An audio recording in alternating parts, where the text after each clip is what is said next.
तव चकाकिलन स्तुतिरम्बिके सकल शब्दमयी किल ते तनु निखिल मूर्तिषु मे भवदन्वयो मनसि जासु वही प्रसरासु च इति विचिन्त शिवे शमिता शिवे जगति जातमयत्न वशादिदं स्तुतिर्जापर्चन चिन्तन वर्जिता न खलु काचन कालकलास्ति मे अखंड मंडलाकारं व्याप्तं येन चराचरं तत्पदं दर्शितं येन तस्मै श्री गुरुवे नमः। नमस्कार, स्वागत है आपका आचार्य वाणी में। मैं आचार्य डॉक्टर विक्रमादित्य आपके साथ हूँ। आज का विषय हमारा है कर्क राशि वालों के लिए जुलाई के अंतिम में ग्रहों का जो परिवर्तन का, चाहे शनि का वक्री होने का, बृहस्पति के अस्त होने का, बुध के राशि परिवर्तन, बुध का जिस प्रकार से स्वग्रही राशि में मार्गी होने का योग चल रहा है, वो क्या प्रभाव उत्पन्न करेगा। 21 जुलाई से 31 जुलाई तक में ग्रह के दौरान में आपकी राशि के दृष्टिकोण से हमें दिखाई देता है कई प्रभाव से आपके आत्मविश्वास को बढ़ने के योग अवश्य बनते दिखाई दे रहे हैं। स्थितियों में सुधार होने का संकेत अवश्य ला सकते हैं यदि कुछ खास उपाय यदि आप कर लें, क्योंकि ग्रह अस्तवस्था में जा रहे हैं और साथ साथ वक्री भी होने जा रहे हैं। ऐसे में आपको कहीं ना कहीं कुछ सावधानी से कुछ उपाय करने की ज़रूरत दिखाई देती है। फिर भी कहीं ना कहीं ग्रहों का परिवर्तन जो है वो लाभ के कुछ रास्ते खुलते दिखाई दे रहा है। रुका हुआ धन प्राप्त करने की योग बना सकते हैं। नए रास्ते, आय के रास्ते आपको विशेष तौर पर मिलते दिखाई दे रहे हैं। पुराने निवेश से लाभ मिलने की संभावना भी कुछ न किसी रूप से अवश्य बनती दिखाई दे रही है। चिंता करने की ज़रूरत नहीं। नौकरी में वरिष्ठ अधिकारियों का सहयोग मिल सकता है। नई जिम्मेदारियां और साथ साथ कुछ ना कुछ पदोन्नति का चांसेस भी आप बना सकते हैं। चिंता ना करें। वृद्धि पर, वेतन की वृद्धि पर चर्चा होने के योग भी बनते दिखाई दे रहे हैं, क्योंकि बुध जो है वो मार्गी होने जा रहे हैं। नए ग्राहक, पुराने संपर्क कहीं ना कहीं पारिवारिक व्यवसाय में लाभ के योग बनाते दिखाई दे रहे हैं। भूमि संपत्ति से जुड़े कहीं ना कहीं सकारात्मक कार्य प्रगति की तरफ जा सकते हैं। शनि भाग्य में बैठे हैं, लेकिन फिर भी कहीं ना कहीं यदि आप अपने चरित्र को निर्माण करने का कार्य करें, कहीं ना कहीं अपने बुद्धि पर सहयोग रखें, तब कहीं ना कहीं परिवार में सामंजस्य स्थापित करने के योग अवश्य बन सकते हैं। पढ़ाई प्रतियोगिता में कहीं ना कहीं रास्ते बनते दिखाई दे रहे हैं आगे बढ़ने के। कुछ हानि होने के योग बन रहे हैं। अनावश्यक खर्चे परेशान करने के योग बना सकते हैं। स्वास्थ्य के मामले में अत्यधिक सावधानी की जरूरत है, क्योंकि बृहस्पति अस्त अवस्था में चल रहे हैं। स्वास्थ्य से जुड़ी खर्चे अचानक बढ़ने के संकेत देते दिखाई दे रहे हैं। भावुक निर्णय, किसी न किसी कारण में दबाव के कारण से कुछ निर्णय यदि लेने के योग बने तो उस पर अभी शांति के साथ विचार करने की ज़रूरत है। बहुत जल्दी तेज़ी से कार्य करने की ज़रूरत नहीं। रिश्तों में छोटी छोटी बातों में जो नज़रअंदाज कर रहे हो चीज़ों को, उनको ना करो। गलतफहमियां बढ़ने के योग बहुत रूप से बनते दिखाई दे रहे हैं, क्योंकि शनि वक्री होने जा रहे हैं। कहीं ना कहीं आपके चरित्र पर प्रश्न चिन्ह उठने के योग बन सकते हैं। इसलिए फूक फूक के कदम रखने की ज़रूरत है। बिना सोचे विचारे किसी को पैसा उधार देना किसी प्रकार भी ठीक नहीं होगा। इस वक्त भगवान शिव का ध्यान, शिव का पूजन अवश्य करने का प्रयास कीजिए, क्योंकि शनि वक्री हो रहे हैं। कहीं ना कहीं भाग्य में दुर्भाग्य का उदय करने के योग बनाते दिखाई दे रहे हैं। यदि नित्यपति भगवान शिव की आराधना करो, तेलाभिषेक करोगे, तो कहीं ना कहीं कष्ट से निवृत्ति के योग बन सकते हैं। सबसे बड़ी सावधानी यह है कि इमोशनल डिसीजंस में कहीं ना कहीं आपको बचते हुए कार्य करना है, क्योंकि बुद्धि के देवता इस वक्त कहीं ना कहीं अस्त अवस्था में चल रहे हैं। क्रोध और अहंकार से बचते हुए कार्य करें।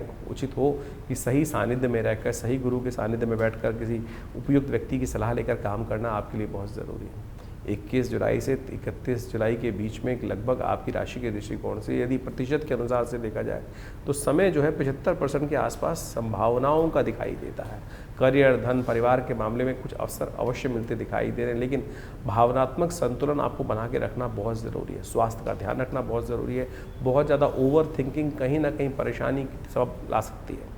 आपको ऐसे में विशेष तौर पर अपने चरित्र का बहुत ध्यान रखने की ज़रूरत है। इस वक्त आपके चरित्र को भंग करने की कहीं ना कहीं कुछ साजिश रास्ते दिखाई दे रहे हैं। विवेक से काम लेने का प्रयास कीजिए, वो सबसे ज़्यादा ज़रूरी आपकी राशि के अनुसार से रहेगा। ग्रह नक्षत्रों के दृष्टिकोण से समय का परिवर्तन का योग जो बन रहा है, उसके अनुसार से दिन पर दिन ग्रहों की चाल कैसी रहेगी वो भी जान लीजिए। सबसे पहले बात कर लेते हैं 21 जुलाई की। मंगलवार का अवसर है, अष्टमी तिथि विद्यमान है, और इस दिन यदि आपकी राशि के दृष्टिकोण से देखा जाए तो ग्रहों का योग थोड़ा सा आपके लिए कहीं ना कहीं स्वास्थ्य पर भारी पड़ने की योग बनाता दिखाई दे रहा है। स्वास्थ्य पर अनावश्यक ध्यान देने की ज़रूरत है। बहुत ज़्यादा ओवर थिंकिंग की ज़रूरत नहीं है, इस बात का ध्यान रखें। इस वक्त आपकी राशि के दृष्टिकोण से थोड़ा एग्रेसिव थोड़ा बढ़ता दिखाई दे रहा है। सूर्य के परिवर्तन के साथ साथ ओवर थिंकिंग ज़्यादा बढ़ रही है, और यदि आप रक्तचाप की बीमारी से ग्रसित है तो अननेसेसरी छोटी छोटी बातों में रुष्ट हो जाने से, गुस्सा, अंदर झिझक बढ़ने के कारण से कहीं ना कहीं अनिष्ट होने के योग बनता दिखाई दे रहा है। नमक का त्याग करने का प्रयास करें, बहुत ज़्यादा नमक ना खाएं। सबसे अच्छा परिवर्तन जो आपकी राशि में होने जा रहा है, बुध का उदय होना। ये बुध का आपकी राशि के अनुसार से उदय होना कहीं ना कहीं एक तरह से एक राजयोग का निर्माण तो करता दिखाई दे रहा है, लेकिन फिर भी ये दो धारी तलवार के समान आपकी राशि में योग बनाएगा। कहीं ना कहीं आपकी मेहनत से, आपकी काम करे हुए कामों से कहीं ना कहीं आपको वंचित करने का लोग कुठाराघात आपके ऊपर कर सकते हैं। तो बड़ी सावधानी के साथ अपनी चीज़ों को थोड़ा सा अपना नाम करने के लिए थोड़ी मेहनत, चाणक्य नीति का इस्तेमाल करने की ज़रूरत है। इस वक्त कुनीति कहीं ना कहीं, बहुत ज़्यादा बोलना कहीं ना कहीं भारी पड़ सकता है। इस वक्त वाणी दोष की शिकायत आपको होती दिखाई दे रही है। अष्टमी का अवसर है, शत्रुओं का मर्दन करने का प्रयास करें, शत्रु को दबाने का प्रयास करें, नहीं तो शत्रु कहीं ना कहीं सिर उठाने की तरफ जाते दिखाई दे रहे हैं। इस वक्त भगवती दुर्गा का विशेष तौर पर पूजन करें। भगवती महाकाली का सुंदर पूजन आपके लिए कहीं ना कहीं शत्रुओं पर विजय प्राप्त करने के लिए बहुत ज़रूरी है। भगवान को, भगवती को पीले वस्त्र अर्पित करना आपके लिए कल्याणकारी रहेगा। बुध का उदय होना कहीं ना कहीं आपके लिए दो धारी तलवार का काम करता दिखाई दे रहा है। बहुत ज़्यादा ऐसे लोग जिनका कोई ठौर नहीं, ठिकाना नहीं, ऐसे लोगों के साथ बहुत ज़्यादा मत रहेगा। कहीं ना कहीं आपकी राशि के दृष्टिकोण से आपके साथ ठगने का काम वो लोग करते दिखाई दे सकते हैं। धन और वैभव के मामले में आपकी राशि के दृष्टिकोण से कुछ न कुछ लाभ के योग अवश्य बनते दिखाई दे रहे हैं। बहुत सारे गुप्त रहस्यों की बात आगे आने वाले टाइम में आपके समक्ष उद्घाटन होता दिखाई दे रहा है, और वो बात आपको गुप्त ही रखने के प्रयास कीजिएगा। बहुत सारे गुप्त रहस्य आपके समक्ष इन ग्रहों के परिवर्तन के साथ साथ मालूम होने चलते दिखते हैं। तो इसलिए अपने पेट को बड़ा रखने का प्रयास करें। जो बात सुनी कानों से वो जिह्वा से बाहर नहीं आनी चाहिए, उनको रहस्य ही रहने देना, इस बात का ध्यान रखते हुए कार्य करना आपके लिए बहुत ज़रूरी है। 22 तारीख की गणना की बात करें तो बुधवार का अवसर, नौमी तिथि इस दिन विद्यमान है। ग्रह नक्षत्रों के दृष्टिकोण से इस वक्त ग्रहों का योगायोग आपकी राशि के दृष्टिकोण से देखा जाए थोड़ा खर्चा भारी पड़ता दिखाई दे रहा है। अननेसेसरी का आपकी राशि के दृष्टिकोण से ऐसा योग बन रहा है कि आप चाहेंगे कि सबको साथ न्याय करने का प्रयास करो, लेकिन शायद अपने साथ भी पूरी तरह से न्याय करते दिखाई नहीं दे रहे हैं। इस वक्त शांति से चीज़ों को समझने का प्रयास करें।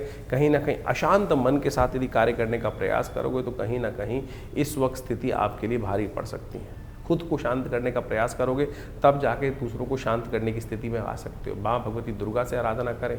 इस दिन भड्डली नवमी है, महानवमी का सुंदर पर्व है गुप्त नवरात्रि का। इस दिन विशेष तौर पर भगवती महालक्ष्मी की आराधना करनी चाहिए। इस दिन कहा जाता है कि भगवती महालक्ष्मी की आराधना जो इंद्र पर आरूढ़ होकर, जो विशेष तौर पर ऐरावत पर आरूढ़ होकर जो भगवती आती हैं, उनका यदि सुंदर रूप से स्तवन किया जाए तो गुप्त नवरात्रि की पूर्ति पर माँ भगवती आशीर्वाद दे जाते हैं। इस दिन विशेष तौर पर भगवती महालक्ष्मी की आराधना आपके लिए महालक्ष्मी की कृपा करने का सुंदर सुयोग बनाएगी। 22 जुलाई को गुप्त नवरात्रि का अंतिम दिवस है, और गुप्त नवरात्रि का अंतिम दिवस भड्डली नवमी के रूप में विद्यमान होता है। ये भड्डली नवमी समस्त अनिष्टों को दूर करने का योग बनाती है। अनसूज साया आखिरी माना जाता है, और इसके बाद शुभ मुहूर्त समाप्त हो जाते हैं। फिर 4 महीने तक कोई मुहूर्त नहीं रहता है, और ऐसे में भड्डली नवमी का योग जो है गुप्त नवरात्रि का अंतिम दिवस भी माना जाता है। इस दिन ऐन्द्रिय व्रत भी कहा जाता है। गुप्त नवरात्रि के नौमी दिवस पर, जैसे महानवमी का सुंदर पर्व होता है, इस दिन ऐन्द्रिय व्रत के नाम से शास्त्र में वर्णित किया गया है। ये ऐन्द्रिय व्रत जो है कहा जाता है भगवती महालक्ष्मी ऐरावत पर सवार होकर जो है महालक्ष्मी का आशीर्वाद देने के स्वरूप में पदार्पण करती है, और जो 9 दिन तक भगवती के विभिन्न स्वरूपों का ध्यान करते हुए, उनका पूजन करते हुए, महालक्ष्मी के रूप में उनकी सुंदर आराधना करते हैं, उनके बहुत से मनोकामनाओं को पूर्ण करने के योग बनते हैं।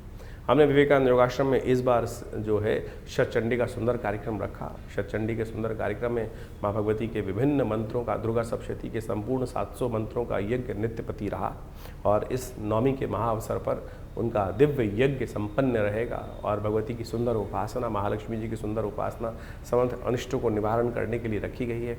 आप सब भी इस नवरात्रि के पूर्णाहुति के यज्ञ में पधारें और भगवती के निमित्त के सानिध्य में बैठकर उनका दिव्य यज्ञ करने का प्रयास करें। माँ आश्रम पर माँ भगवती का दिव्य स्वरूप विद्यमान है जो 500 साल पुराना है।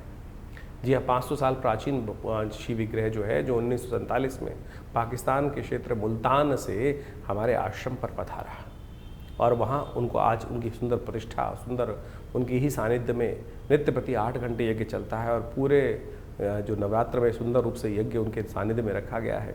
आप उसकी कम से कम अंतिम वेला में सुंदर रूप से अंतिम यज्ञ के अवसर पर अपने स्थान को आरक्षित करें। माँ भगवती के दिव्य यज्ञ में दुर्गा सप्तशती का जो संपूर्ण यज्ञ रहेगा उसमें ये भाग लें। माँ भगवती की कृपा से हमने ऐसा देखा है कि अनेक मनोकामनाओं को सिद्धि करने के लिए, जीवन के कष्टों को दूर करने के लिए भक्तों के जीवन में सुंदर सुयोग बन जाता है। तो माँ भगवती की वैष्णवी देवी का सुंदर दर्शन करते हुए इस सुंदर योग पर ऐसे दिव्य जो अवसर पर भड्डली नवमी अनसूत साया माना जाता है।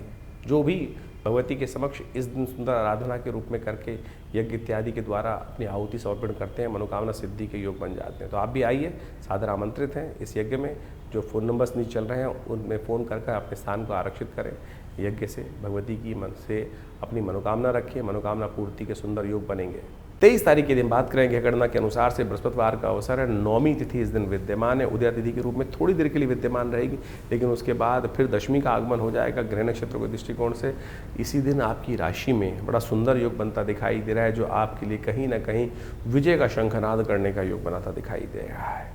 आपकी मेहनत के अनुसार से आपको सफलता प्राप्त करने का योग सुंदर रूप से आपकी राशि में बनता दिखाई दे रहा है। इसका आपको जो है मेहनत जो है, सुबह जो मेहनत करोगे शाम तक उसका प्रभाव, आने वाले 2-3 दिन में उसका प्रभाव अवश्य देखने को मिलता दिखाई देगा। महानवमी का सुंदर पर्व के बाद ये जो नवमी का सुंदर पर्व दशमी के साथ उपस्थित हुआ है, इस दिन विशेष तौर पर आपकी राशि के दृष्टिकोण से पीली चीज़ों का दान करना, गुरुजन का आशीर्वाद लेना आपके लिए समस्त प्रकार से कल्याण का योग बनाएगा। और कहीं ना कहीं किसी बड़े व्यक्ति के सानिध्य यदि आप ले लें तो कहीं ना कहीं आपके लिए जो मार्ग है, सफलता का मार्ग, उसको निष्कंटक करने का योग भी सुंदर रूप से बना सकता है।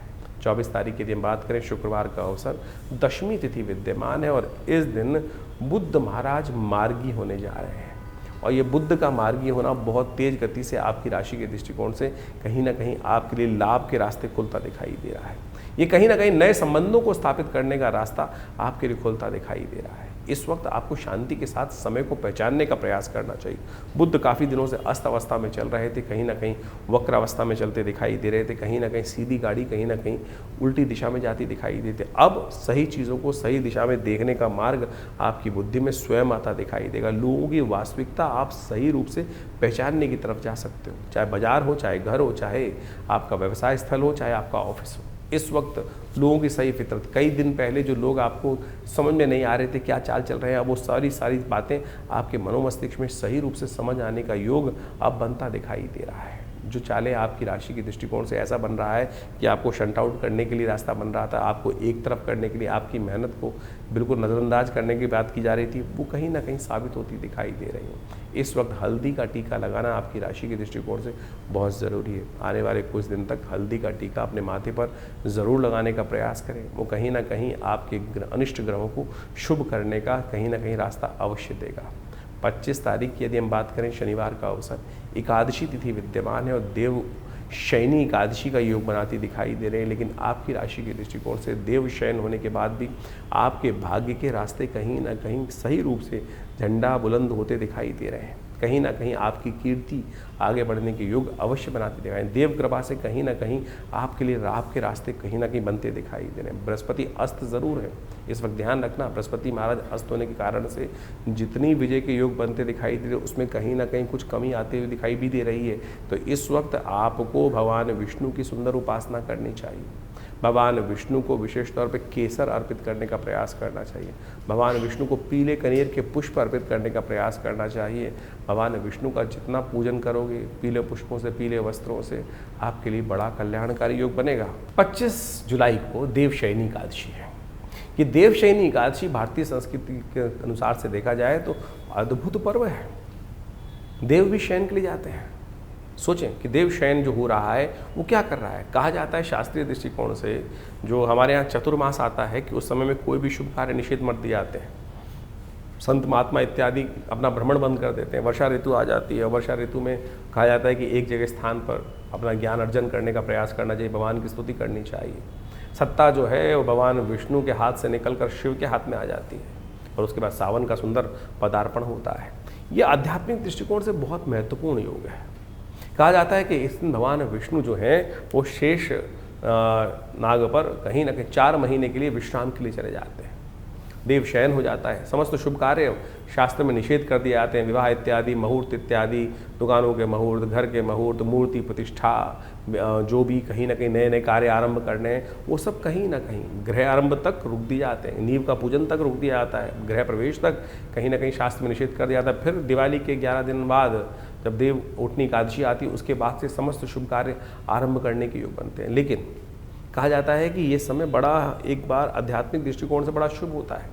भगवान विष्णु तो बड़ी तपस्या से प्रसन्न होते हैं, लेकिन भगवान शिव जो हैं, जिनके हाथ में सत्ता आ जाती है, सावन का महीना शुरू होने वाला होता है, केवल एक लोटे जलमात्र से लोगों की मनोकामना सिद्धि करने के योग बना देते हैं। तो ऐसे में बड़ी श्रद्धा के साथ, बड़ी सरलता से लोग कावड़ लेके चलते हैं, भगवान का सुंदर स्तुति करने की तरफ आगे भागते चलते हैं। जगह जगह से लोग गंगा जी से, जमुना जी से, कहीं ना कहीं विभिन्न तीर्थों से जल ला लाकर अपने क्षेत्र में जो भगवान इष्ट हैं उनको जल अर्पित करने का प्रयास करते हैं, समस्त भोले भंडारी को प्रसन्न करने का प्रयास करते हैं। तो आप इस दिन विशेष तौर पर भगवान विष्णु की सुंदर आराधना करें।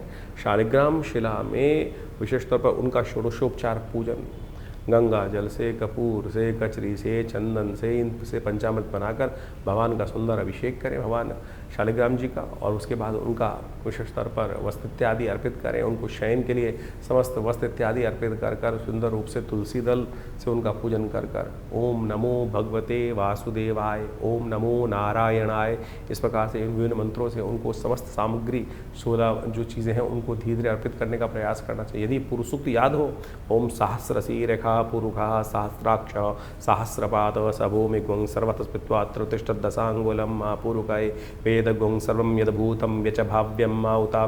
इस प्रकार से यदि वेद मंत्र याद हो तो आपकी तारीख में तो आपको विभिन्न यूट्यूब चैनल्स पे इन सब के षोडशो मंत्र मिल जाते हैं पुरुष सूक्त के, जो भगवान को अति प्रिय स्तोत्र माना जाता है। उनके द्वारा भगवान का सुंदर स्तवन कर कर आप अपनी मनोकामनाओं की सिद्धि का योग बहुत सुंदर रूप से बना जाते हैं। कहा जाता है कि जो जीवन में किसके कष्ट चल रहे हों, मनोकामना पूर्ण नहीं हो रही हो, बार बार कहीं ना कहीं विघ्न आ रहे हों, ऐसे में भगवान विष्णु को शैया प्रदान जो करते हैं, कमल के पुष्पों की शैया, पीले वस्त्रों की शैया, और तो और शास्त्र में तो बहुत कुछ वर्णित है। अपनी श्रद्धा के अनुसार से भगवान विष्णु को इस दिन शैया प्रदान करने से जीवन के बहुत से कष्ट जो कांटों वाली सेज पर जो हम लोग को चलते हुए दिखाई देते हैं, कहीं ना कहीं हर भी जहाँ कदम बढ़ाएं, कहीं ना कहीं विघ्न, कहीं ना कहीं रुकावट, कहीं ना कहीं कांटे कांटे रुकावटें जीवन में आती हैं। तो ऐसे में इस दिन जो देवशयनी एकादशी के दिन भगवान को शैया अर्पित करने का जो कार्य करते हैं, उनके बहुत से जीवन के कष्ट दूर होने के योग बन जाते हैं। इस दिन भगवान विष्णु को विशेष तौर पर कमल के पुष्पों से बनी हुई शैया प्रदान की जानी चाहिए। उनको पीले वस्त्र अर्पित करने का प्रयास किया जाना चाहिए। कमल के पुष्पों का बना हुआ तकिया भगवान को अर्पित करने का प्रयास किया जाना चाहिए। तो इस प्रकार से भगवान का सुंदर पूजन कर कर मनोकामना सिद्धि के सुंदर सुयोग बनने चाहिए। 26 तारीख रविवार का अवसर, द्वादशी तिथि इस दिन विद्यमान है। और कर्क राशि के संबंध में यदि बात करें तो इनका दिन जो है परिवर्तन की तरफ ज़्यादा दिखाई दे रहा है, थोड़ा समय भारी पड़ता दिखाई दे रहा है। इस वक्त आपकी राशि के दृष्टिकोण से आपको बहुत सावधानी के साथ छोटे छोटे बात लोग आपको कहीं ना कहीं घेरते दिखाई दे रहे हैं। आपका सामने वाला शत्रु पक्ष कहीं ना कहीं आप पर भारी पड़ता दिखाई दे रहा है। Over thinking, over worries, over हर चीज़ को ओवर करना कहीं अच्छा नहीं होता है। बहुत ज़्यादा सोचना, बहुत ज़्यादा चिंता करना कहीं ना कहीं अनिष्टकारी हो सकता है। चलने दीजिए, हर दिन एक समान नहीं होता। कई दिन जैसे होते हैं, कई बार हमको चीज़ों को भगवान के पक्ष में छोड़ देना चाहिए। कई बार हम एक लक्ष्य को प्राप्त करने के लिए बहुत ही कहीं ना कहीं अंधी दौड़ की तरफ चल देते हैं। इस वक्त आपकी राशि के दृष्टिकोण से ये अंधी दौड़ कहीं ना कहीं कष्ट देने की तरफ जाती दिखाई दे रही है। शनि महाराज इस दिन वक्री होने जा रहे हैं। यदि आपकी राशि के दृष्टिकोण से देखा जाए तो भाग्य में बैठे हुए शनि महाराज आपकी राशि के दृष्टिकोण से कहीं ना कहीं आपके लिए कहीं ना कहीं कुछ परेशानी उत्पन्न करने के योग बनाते दिखाई दे रहे हैं। अपने चरित्र का विशेष तौर पर ध्यान रखने का प्रयास कीजिएगा। आने वाले 4.5 महीने आपकी बुद्धि में कहीं ना कहीं गलत सोच के गलत नतीजे होते हैं। इस बात का आपको अच्छे से ध्यान कर लेना चाहिए। कई बार मन है, विचार है, अंदर बैठा हुआ जो अंदर का मन है कहीं ना कहीं पता नहीं कहाँ कहाँ सोच चला जाता है। दूसरों की चीज़ों को अपनाने की शक्ति, जो इच्छा है, कहीं ना कहीं आप में प्रबल होती दिखाई दे रही है। ये इच्छा कभी अच्छी नहीं मानी जाती है। ये कहीं ना कहीं दूसरों के भोग, सामने वाले की चीज़ को देख के कहीं ना कहीं मन आपका भटकता दिखाई दे रहा है। तो ऐसी नज़र जो है वो कहीं ना कहीं मन में कहीं ना कहीं हीन भावना उत्पन्न जरूर करने के योग बनाती है। इस वक्त आपके अपने मन को साधने की विशेष ज़रूरत बनती दिखाई दे रही है। और तो इस बात का ध्यान रखते हुए कार्य करने की आपको बहुत ज़रूरत। जितना परोपकार का कार्य करोगे उतना अच्छा होगा। शनि इस वक्त कहीं ना कहीं आपकी राशि के दृष्टिकोण से आपकी सोच यदि नेगेटिव होगी तो जीवन में दुर्भाग्य का उदय करने का योग बनाता दिखाई देगा। तो इस बात का ध्यान रखते हुए कार्य करें। आपको गलत रास्ते पर नहीं जाना चाहिए। आप आम तौर पे सीधे रास्ते पे लोग आगे बढ़ने का प्रयास करते हैं, और आपकी राशि के दृष्टिकोण से हर चीज़ को आपको इस समय जो है कहीं ना कहीं ऐसे छोटा रास्ता अपना कर काम कर लेते हैं। कहीं ना कहीं ये सोच आ सकती है कि कहीं ना कहीं एक बार दाव लगा के देख लेते हैं, चीज़ें कहीं ना कहीं भाग्य नहीं दुर्भाग्य साथ दे सकता है इस वक्त। और शनि का वक्री होना कहीं ना कहीं आपकी राशि के अनुसार से आपको तोलने का काम करता दिखाई दे रहा है। गलत रास्ते पे जाओगे तो कहीं ना कहीं फंसने की स्थिति उत्पन्न करने की योग ग्रह बनाते दिखाई देंगे। आपकी राशि में इस वक्त आपको बहुत सजग रहते हुए कार्य करने की ज़रूरत है। कुछ खास उपाय हैं जिनको यदि आप करोगे तो आपके लिए उतना कल्याणकारी योग विशेषता बन सकता है। हल्दी का टीका माथे पर ज़रूर लगाइएगा। हल्दी या केसर का टीका माथे पे लगाना आपकी राशि के दृष्टिकोण से हर परेशानी से आपको बचाने का रास्ता बनाएगा। और भी बहुत सारे उपाय हैं। और इस शनि को अच्छे समझने का प्रयास करना 4.5 महीने के लिए। अब आपकी जन्मपत्री में क्या चल रहा है, दिशाएं कौन चल रही हैं, वो भी सही से जानने की आवश्यकता है। लेकिन शनि आपकी राशि के दृष्टिकोण से दुर्भाग्य को उदय करने की योग बना सकता है। 26 जुलाई को शनि महाराज वक्र अवस्था में जाने वाले हैं, और ये करीब करीब 10 दिसंबर तक वक्री अवस्था में ही चलेंगे। ऐसे में ये 4.5 महीने का जो समय है विशेष तौर पर बहुत महत्व रखता है। हर राशि के दृष्टिकोण से आपको समझ लेना चाहिए कि विशेष तौर पर आपकी राशि के दृष्टिकोण से क्या प्रभाव उत्पन्न कर रहा है। अभी आपने समझा आपकी राशि के दृष्टिकोण से उसका क्या प्रभाव है। जब शनि वक्री हो जाते हैं तो कहा जाता है कई गुना अधिक शक्तिशाली हो जाते हैं। ऐसे में इनके प्रभाव में कई गुना अधिक हो जाता है प्रभाव। और शनि तो महाराज जो हैं वो वैसे ही क्रूर ग्रह माने जाते हैं, पाप ग्रह माने जाते हैं। और जब वो कहीं ना कहीं व्यक्ति दुष्कर्म करता है, गलत कर्म व्यक्ति के द्वारा हो जाता है, तो दंडाधिकारी के रूप में वो बड़े निष्पक्ष होकर अपने प्रभाव को उत्पन्न करने का प्रयास करते हैं। ऐसे में शनि को मनाओ, सदा सुख पाओ, इस बात को अवश्य ध्यान रखने का प्रयास करना चाहिए। इस वक्त बृहस्पति महाराज अस्तवस्था में चल रहे हैं, शनि वक्री हो गए हैं, और ऐसे में ग्रहों की जो कुचाल चल रही है उससे आपको समझने का रास्ता, बचने का प्रयास करना चाहिए। विश्व में पुनः एक बार भयावह स्थिति अपनी निर्माण होती दिखाई देगी। युद्ध का वातावरण जो पूरे विश्व में कहीं ना कहीं बना हुआ है, उठापटक का दौर कहीं ना कहीं चलता दिखाई देगा पुनः एक बार।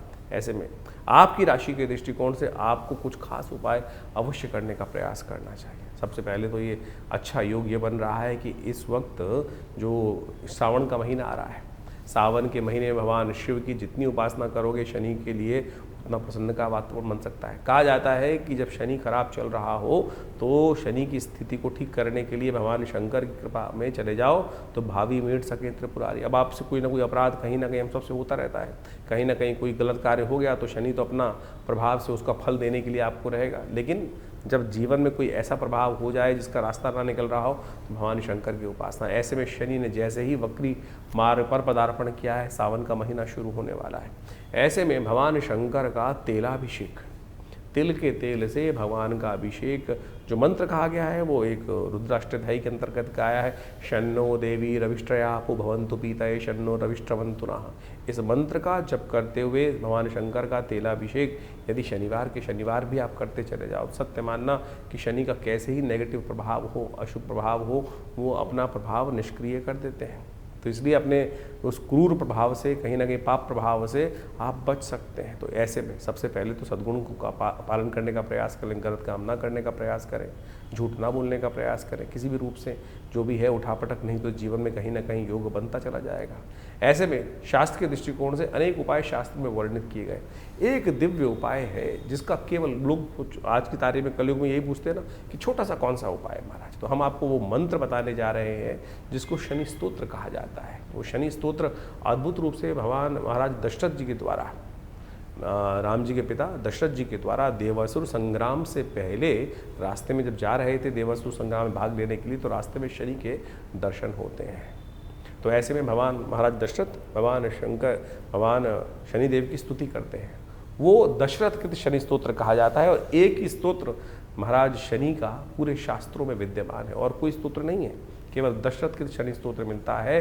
और वो ऐसा अद्भुत है कि एक बार, केवल एक बार यदि व्यक्ति नित्य प्रति पाठ कर ले, श्रवण कर ले, सुन ले, तब भी शनि प्रसन्न हो जाते हैं। शनि अपना दुष्प्रभाव कभी नहीं दिखाते। तो वो इस प्रकार से है। हम आपके समक्ष हाथ बंद करके बैठे भगवान का सुंदर स्तवन करें। ओम नमः कृष्णाय नीलाय शितिकंठ निभाय च नमः कालाग्निरूपाय कृतांताय च वै नमः। नमो निर्मांस देहाय दीर्घमश्रुजटाय च नमो विशाल नेत्राय शुष्कोधर भयाकृते नमः पुष्कलगात्राय स्थूल रोमणे यत वै नमः। नमो दीर्घाय शुष्काय कालं दृष्ट नमोस्तुते नमस्ते कोडराक्षाय दुर्निरीक्षाय वै नमः। नमः घोराय रुद्राय भीषणाय कपालिने नमस्ते सर्वभक्षाय बलिमुख नमोस्तुते। सूर्यपुत्र नमस्तेस्तु भास्करे भयदाय च अधोदृष्टे नमस्तेस्तु संवर्धक नमोस्तुते। नमो मंदगते तुभ्यं हृस्तंशाय नमोस्तुते। तपसा दग्धदेहाय नित्यं योगरताय च नमो नित्यं क्षुधार्ताय अतृप्ताय च वै नमः। ज्ञानचक्षु नमस्तेस्तु कश्यपात्मज सूनवे तुष्टो ददासि वैराज्यं रुष्टो हरसि तत्क्षणात्। देवासुरमनुष्याश्च सिद्धि विद्याधरोरगा त्वया विलोकिता सर्वे नाशं यान्ति समूलता। प्रसादं कुरु मे देव वराहोऽहम् उपागता एवं अस्तु तदा सौरिग्रहराजो महाबला। ये इस प्रकार से शनि स्तोत्र है। यदि इसका एक बार नित्य प्रति श्रवण कर ले, एक बार, और इसका यज्ञ कर लिया जाए तो कहने ही क्या है। तो इस स्तोत्र का नित्य प्रति यदि आप एक बार श्रवण करते चले जाए, हमने आपके समक्ष ये कह के दिखा दिया है, सुना के दिखा दिया है, तो यदि आप केवल इसको भी सुन लें नित्य प्रति, धीरे धीरे आप उसको अच्छे से याद भी कर सकते हैं। सत्य माने हमने ऐसे ऐसे दिव्य लोग देखे जिनकी कुंडली में भयावह स्थिति शनि की बनी हुई थी, दशा भी चल रही थी, 7.5 भी चल रही थी, और ऐसे में उनको दिव्य शनि स्तोत्र का पाठ करने को कहा गया। और जब देखा कि वो कब शनि आया कब शनि चला गया, उसका कोई प्रभाव, एक नया पैसा खर्च नहीं। लोग हज़ारों रुपए खर्च करके बहुत सारे अनुष्ठान, बहुत सारी चीज़ें, पता नहीं कौन कौन से नग पहनाने की बात करते हैं। ये शनि का दिव्य स्तोत्र ऐसा है कि जिसका आप नित्य प्रति पाठ कर लें, सत्य माने आपके जीवन से कष्ट दूर हो जाएंगे। इसके अलावा विशेष तौर पर हनुमान चालीसा अपने आप में एक साबर मंत्र है। हनुमान जी को तो विशेष तौर पर शनि का जी के द्वारा दिया गया आशीर्वाद है। जब रावण के दासत्व से शनि को भगवान हनुमान जी ने मुक्त कराया, तब आशीर्वाद दिया शनि ने, कहा कि जो आपके भक्त होंगे महाराज उनको कभी मैं कष्ट नहीं दूंगा। तो यदि आप हर शनिवार को इन 4.5 महीनों में हनुमान जी को चूल्हा चढ़ा दें, हनुमान जी को देसी घी का सिंदूर मिलाकर चूल्हा चढ़ा दें और साथ में हनुमान चालीसा का एक पाठ कर दें, तब भी आपके जीवन में शनि महाराज का नेगेटिव प्रभाव नहीं होगा। बहुत सीधे साधे उपाय हैं। हींग लगे ना फिटकरी, रंग चोखा हो, और आप पता नहीं कहाँ कहाँ भ्रमित होकर लाइनों में लगकर पता नहीं क्या क्या स्थिति में करते चले जाते हैं। तो आप इसको अपनाने का प्रयास करें। और यदि स्वास्थ्य खराब चल रहा हो, क्योंकि शनि जब वक्री होते हैं तो कहीं ना कहीं एक्सीडेंट का योग भी बना देते हैं, और ऐसे में कहीं ना कहीं शरीर में आदि व्याधि, कहीं ना कहीं कुछ समस्याएं उत्पन्न करने के योग बनाते हैं। तो ऐसे में आपको जब शनि वक्री चल रहे हों तो हर करीब महीने में एक बार अपने वजन के बराबर सतनाजे का दान, 7 अन्न का दान अवश्य करने का प्रयास करना चाहिए। उसमें काली उड़द जरूर होना चाहिए। कोशिश ये करें 7 अन्न ले ले, चावल, गेहूँ, कहीं ना कहीं इन सब में काला उड़द 7 अन्न मिलाकर एक साबुत काला उड़द जरूर डालने का प्रयास करें। और फिर किन्हीं गरीब आदमियों को अवश्य, जो जरूरतमंद व्यक्ति हों उनको अवश्य दान करने का प्रयास करें। ये आपके लिए अद्भुत रूप से कार्य करेगा, समस्त करिष्टों को दूर करने का योग बनाएगा। तो आप इन उपायों को कर इन 4.5 महीनों में आप तमाम शनि के दुष्प्रभावों से बच सकते हैं। इसके साथ साथ एक दिव्य प्रयोग और भी है, इस शनि के मंत्र से सिद्ध किया हुआ ये काला धागा। ये काला धागा आप अपने उल्टे पैर में धारण कर लीजिए। ये शनि का दिव्य उपाय है। भारतीय संस्कृति के अनुसार से जो जिसको कहा जाता है कि शनि के मंत्र से सिद्ध करा हुआ ये धागा आपकी समस्त प्रकार से रक्षा करने का दिव्य उपाय। शास्त्र में अनादिकाल से लोग कहीं ना कहीं धागे बांधते आए हैं, लेकिन शनि का धागा पैर में बांधने का प्रयास किया जाना चाहिए, क्योंकि शनि सबसे पहले चाल बिगाड़ते हैं। सबसे पहले चाल बिगाड़ते हैं। जब चाल बिगड़ती है तो चरित्र अपने आप कहीं ना कहीं बेढंगा होता चला जाता है। तो ये दिव्य धागा शनि का जो है, शनि के मंत्र से सिद्ध करा हुआ है। यदि आप अपने उल्टे पैर में बांध दें, जिस घर में कोई बच्चा है, अब दिन भर बच्चा कहीं ना कहीं घूमता रहता है, कभी गाड़ी, कभी घोड़ा, कभी मोटरसाइकिल, कभी स्कूटर, और हर रोज आपकी अगर राशि में शनि का बुरा प्रभाव चल रहा है तो कैसे उसकी रक्षा कर सकते हैं। दिव्य ये शनि का एक रक्षा कवच के तौर पर ये कार्य करेगा। तो आप कोशिश ये करें इसको किसी जातक के उल्टे पैर में स्त्री चाहे पुरुष बांध लें तो शनि से बहुत सारी चीज़ों से रक्षा करने के दिव्य रास्ते अपने आप प्राप्त हो सकते हैं। तो ऐसे छोटे छोटे उपाय आप जो को वर्णित किए हैं, तो आप 4.5 महीने में इस शनि के नेगेटिव प्रभाव से अवश्य बचने का प्रयास करेंगे तो शनि की कृपा से बहुत सारी रक्षा के रास्ते आपको अवश्य प्राप्त हो जाएंगे। कर्क राशि वालों के लिए 27 तारीख का ग्रह गणना देखी जाए, सोमवार का अवसर है। उस दिन त्रयोदशी तिथि विद्यमान है, रवि योग साथ में बन रहा है, लेकिन ग्रह नक्षत्रों के दृष्टिकोण से इस वक्त आपकी राशि के दृष्टिकोण से ग्रहों की गणना कुछ न कुछ विचित्रता दिखाई दे रही। शनि अभी अभी वक्री होकर चुके हैं। चंद्रमा कहीं ना कहीं आपके मन को थोड़ा सा अभावग्रस्त करता दिखाई दे रहा है। थोड़ा ध्यान रख के चलने की ज़रूरत है। स्वास्थ्य के मामले में कहीं भी कुताही मत बरतना, इस बात का ध्यान रखना। चावल का दान, दूध का दान करना, भगवान शिव के महामृत्युंजय मंत्र का जप करना आपके लिए बहुत ज़रूरी है। अननेसेसरी की चिंताएं थोड़े मन को परेशान करती दिखाई दे रहे हैं। इस वक्त बृहस्पति का अस्त होना, साथ शनि का कहीं ना कहीं आपकी राशि के दृष्टिकोण से वक्री होकर भाग्य में बैठना कहीं ना कहीं दुर्भाग्य का उदय करने के योग बना सकता है। इसलिए आपके अपने थोड़ा सा संयमित होकर मौन का पालन करते हुए भगवान शिव की सुबह सुबह आराधना करें, वो बहुत ज़रूरी आपके लिए रहेगी। 28 तारीख का दिन मंगलवार का अवसर, चतुर्दशी तिथि विद्यमान है, साथ में पूर्णिमा का योग बनता दिखाई दे रहा है। और ऐसे में आपकी राशि में इसी दिन ग्रह परिवर्तन की तरफ जाएंगे। दिन थोड़ा भारी हो सकता है, लेकिन शाम आते आते नई उम्मीद का उदय का किरण भी आपकी राशि में उत्पन्न होने के योग ग्रह बनाते दिखाई दे रहे हैं। तो इसलिए थोड़ा सा बैकफुट पर रह के काम करना बहुत ज़रूरी है। बहुत ज़्यादा चीज़ों को अपनी तरफ आकर्षित करने की ज़रूरत नहीं है। समय आएगा, बदलेगा और बहुत तेज़ गति से शाम आते आते कोई नई उम्मीद उदय होने के योग आपकी राशि में बनते दिखाई देंगे। इस दिन विशेष तौर पर गुरु का सानिध्य लेने का प्रयास करें। भगवान हनुमान जी को गुरु मानकर हनुमान चालीसा का पाठ ही कर लीजिए। हनुमान जी को सुबह सुबह कोशिश ये करें आपकी राशि में परिवर्तन करने के लिए सुबह सुबह हनुमान जी को पीपल के पत्तों की माला अर्पित करने का प्रयास करें। हनुमान चालीसा का पाठ करने का प्रयास करें। हनुमान जी कृपा से आपके ग्रह बदलेंगे और कहीं ना कहीं आपको कोई रक्षा कवच प्राप्त करने का योग हनुमान जी स्वयं बना देंगे। 28 तारीख को मंगलवार का सुंदर सुयोग बन रहा है और इस दिन चतुर्दशी और पूर्णिमा का योग बन रहा है। सत्यव्रत भी इसी दिन किया जाने का सुंदर रास्ता बनता दिखाई दे रहा है। देखिए, आपकी राशि के दृष्टिकोण से हमने आपको बहुत सारी चीज़ें बताने का प्रयास किया। ऐसे में कई बार जो ग्रहों का खराब योग चल रहा होता है उसको ठीक करने का रास्ता है। देखिए, इस संसार में भगवान की कृपा से, गुरु की कृपा से समस्त अनिष्ट दूर हो जाते हैं। और कैसे उनको शनि महाराज वक्री चल रहे हैं इस समय में, और बृहस्पति महाराज भी कहीं ना कहीं अस्त चल रहे हैं, तो गुरु का सानिध्य चाहिए। और आषाढ़ की पूर्णिमा गुरु पूर्णिमा के रूप में जानी जाती है। और इस दिन जो है, यदि मंगलवार के दिन सुंदर योग जो बन रहा है, सुबह पुण्य तिथि जो बन रही है वो बन रही है विशेष तौर पर चतुर्दशी तिथि। और शाम को जो है सूर्यास्त के बाद में ग्रहों का परिवर्तन होने का योग बनेगा। चंद्रमा भी विशेष तौर पर आप मान के चलें बृहस्पति के सम्मुख आके विराजमान हो जाएंगे और साथ साथ पूर्णिमा तिथि भी विद्यमान हो जाएगी। और गुरु पूर्णिमा जिसको कहा जाता है, उसका चांद भी पूरी रूप से इस दिन निखर कर आएगा। आषाढ़ का चंद्रमा है जो निकल कर आएगा, और आषाढ़ का चंद्रमा कहा जाता है 16 कला पूर्ण माना जाता है। और ऐसे में जब ये चंद्रमा की रोशनी होती, कभी बादलों के पीछे आती है और कभी बादलों से निकल कर खुले आसमान में साफ साफ दिखाई दे जाती है। तो कभी जो बादल हैं कभी साफ साफ है, और ऐसे में चंद्रमा का दर्शन करते हुए भगवान का सुंदर पाठ करना, सुंदर कांड का पाठ करना, हनुमान जी का सुंदर स्तवन करना। हनुमान जी का सुंदर पाठ जब करते हैं तो तुलसी बाबा ने लिखा है, जय जय जय हनुमान गोसाई, कृपा करहु गुरुदेव की नाही। इस संसार में हनुमान जी से बड़ा गुरु कौन हो सकता है, जो आपको भक्ति का मार्ग प्रशस्त करने का प्रयास कर रहा है। और आपके ग्रह जो चल रहे हैं खराब इस वक्त आपकी राशि के दृष्टिकोण से, जैसा हमने बताया, बृहस्पति भी अस्त चल रहे हैं, शनि भी कहीं ना कहीं वक्री चल रहे हैं और 4 महीने तक वक्री चलेंगे। तो इस दिन विशेष तौर पर हनुमान जी का सुंदर स्तवन करने का प्रयास करें। हनुमान जी को ही गुरु मानकर, जो तुलसी बाबा ने माना, क्योंकि तुलसी बाबा को दर्शन जो कराए वो विशेष तौर पर हनुमान जी ने ही तो कराए। हनुमान जी की आराधना, जब उन्होंने हनुमान जी के चरण पकड़ लिए तो उनका दर्शन कर कर तभी उनके जीवन में वो जो योग था वही बना, और जिसके कारण से उनको राम जी के दर्शन हुए। चित्रकूट के घाट पर भई संतन की भीड़, तुलसीदास चंदन किसे तिलक देत रघुबीर। जिस प्रकार से कहा गया है, हनुमान जी की कृपा से ही अनेक रूप से, जब नहीं दर्शन हो पा रहे थे तो हनुमान जी ने जबरदस्ती करवाने का प्रयास, ऐसा गुरु चाहिए ना।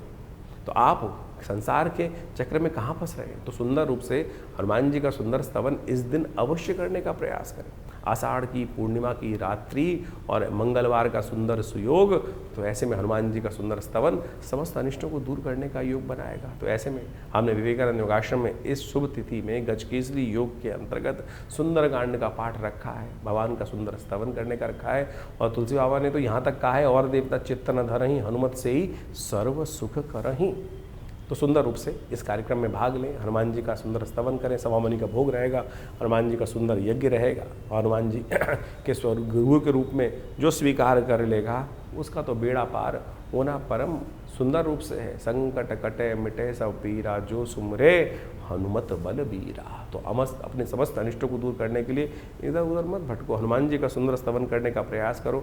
आप भी अपने नाम से इस सुंदर कार्यक्रम में भाग ले सकते हैं। व्यवस्थाएं आपके सामने दी गई हैं, फ़ोन नंबर्स दिए गए हैं। आप आइए, सुंदर रूप से हनुमान जी का स्तवन करने के लिए इस दिन अवश्य पधारें। हनुमान जी की सिद्ध मूर्ति विवेकानंद योगाश्रम में सदगुरु आचार्य श्री केशव देव जी के द्वारा प्रतिष्ठित की गई है। उनका दर्शन कर लेने से, उनको सुंदर सिंदूर चढ़ा लेने से कई सारी भ्रांतियाँ लोगों के मनो मस्तिष्क में हैं।